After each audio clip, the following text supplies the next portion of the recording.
There's one thing I've noticed or observed from the guys that are usually the center of attention, that usually have the most guys and girls talking to them. They do this one thing that I think us as introverts just find completely alien. So I'm sure you're wondering, what is that? Well, for you to know that, first let me tell you a story. I was with my friend, and we had just finished off going to the museum.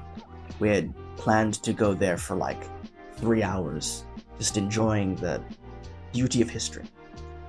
And then we decided, you know what, this is kind of boring. So we left. We were just kind of walking downtown, and we got to this library that was like some ancient, old library. Like we went inside, and it was like a coliseum. It was so massive, and the books were from like, we were thinking maybe 10, 20, 50 years ago. These books were from the 1500s. Like they were falling apart like some Harry Potter type books. Like I remember at one point we even found some Old Testament from like centuries ago. It was incredible. Great place. And eventually we were deciding to leave, and we saw this entrance to the roof. Now I was already like, nope, not gonna go. But my friend was like, yeah, no, it's cool. We'll just go up there real quick. And it was dead silent. So we were like looking around, trying to make sure there were no like security guards watching us. And we slowly climbed to the top of the roof. And the view was incredible. Although we had to like kind of hide ourselves because, we didn't want to be seen from below and be like, hey, what are you? And so we took lots of photos, had a blast, then went to go get KFC. It was a great day. And the reason I'm telling you this story is just that. Because the number one thing I see guys that are social, that are charismatic do is tell stories. It's something that hooks the people around them, especially if you're in a group of people.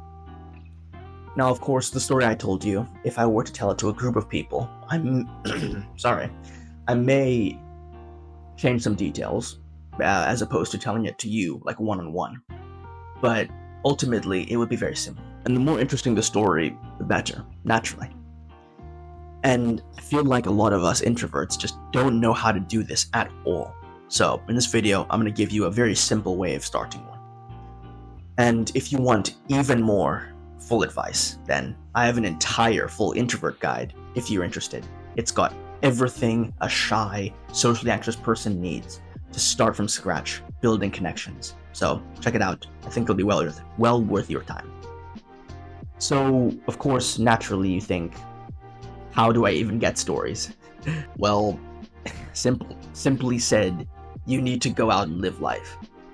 And this doesn't have to be anything you need to spend money on. I mean, just now, the story I told barely had, the most was getting KFC at the end. That was the money that we spent.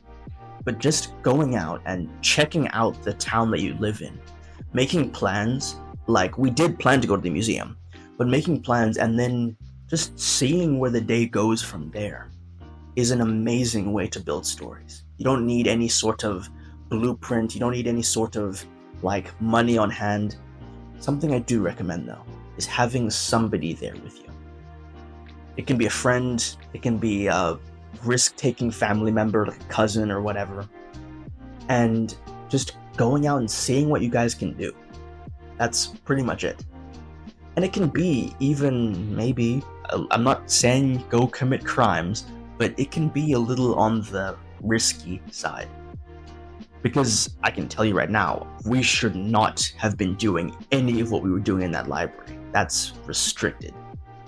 But it did get my heart pounding as we were doing it. And I'm sure there are other things that I can do that would get that same feeling. I'm gonna become like not drug addict, an adrenaline addict in like a few years. But ultimately, yeah, the first step is just to go out there and live life. Maybe every weekend you choose some sort of task to do. You're gonna go hike a mountain. You're gonna go to a museum, or to an aquarium, to a library. And then from there, you'll see how it goes. But another thing you need to be doing, absolutely, is writing it down. This is a little note from the book Storyworthy. And basically, most of us do actually have some pretty interesting stories, but our brain cannot remember everything that happened to us every single day. Obviously not. So the way to deload the effort on the brain is simply to write it down.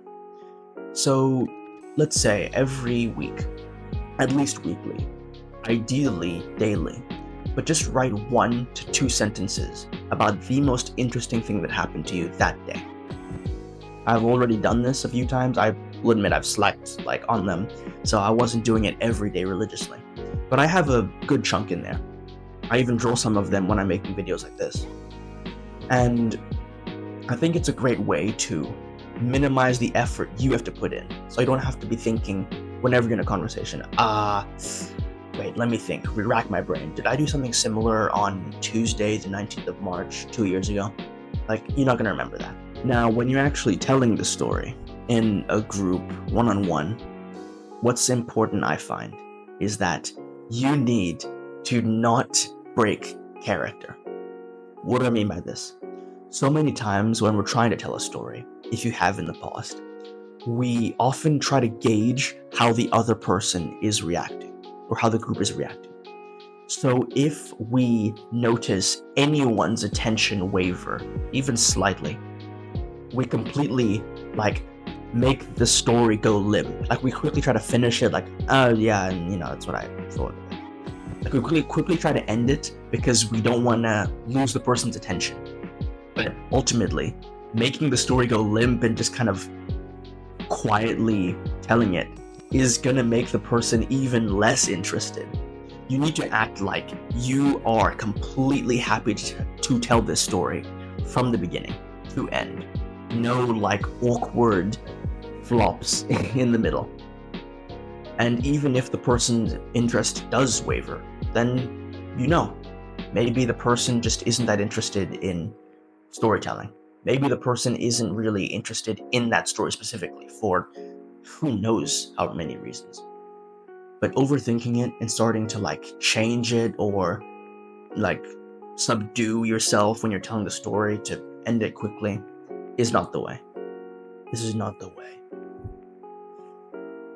I think something though that I struggle with, that I'm trying to tell you so that maybe you can do it better than me, but something I need to remember is I write down the stories that I have that are interesting, but I forget to actually recall them in my mind.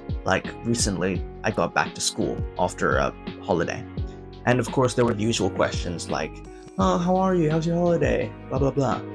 And I think I had some pretty interesting stories to tell that I'll let you know at some point, but I just couldn't remember them in the moment.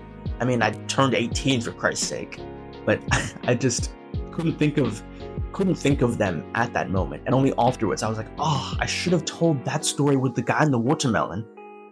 Don't question that. That's a true story though. And yes, telling stories is a great way to have a charismatic social vibe with people around you. So I hope you learn from this, and remember, take action, learn from failure.